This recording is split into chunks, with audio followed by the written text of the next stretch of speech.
She was the princess of Etheria. She was most beautiful girl in the entire universe with big blue eyes and golden blonde hair. She got her eyes from her mother, and they were the most beautiful part of her as they reminded her of her mother. However, to the people of her planet, it was her skin that was the most beautiful thing about her. She had flawless, delicate skin that had the unique ability to capture the brainwaves of the people around her, and she could feel it on her skin. She had escaped the war on her home planet Ethereal and escaped to Neutra, where she now lived in disguise. The radiation spectrum of Neutral was hotter and more towards the red end of the spectrum. These change in conditions made her skin ultra-sensitive to light. To make matters worse, the people of Elhan Galaxy, where Neutra was situated, emitted a burst of infrared radiation to the object they wished to see. This had a terrible effect on her translucent skin, as she could feel a person's sight on her skin. It was a curse that she had to carry. She was forced to cover herself from head to toe to protect herself from the humiliation, and it suffocated her. The rare times that she could move around freely without the excessive clothes was the only time she felt alive and free, like she could finally breathe.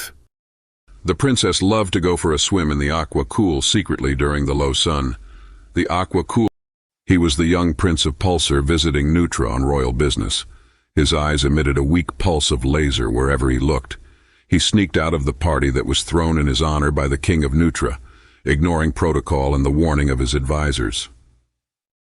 He was drawn to the blue glow emanating from the Aqua Cool.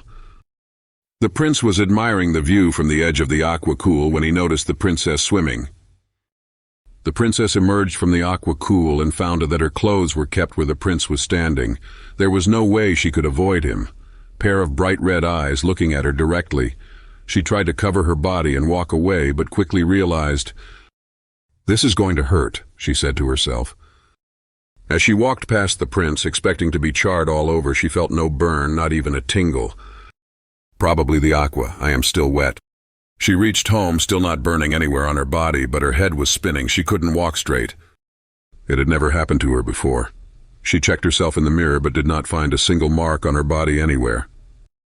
Her handmaiden, who saw the princess wobbling into her room, came rushing in and was shocked to see the princess. "Oh, my princess, your eyes are bloodshot. Are you all right? What happened?"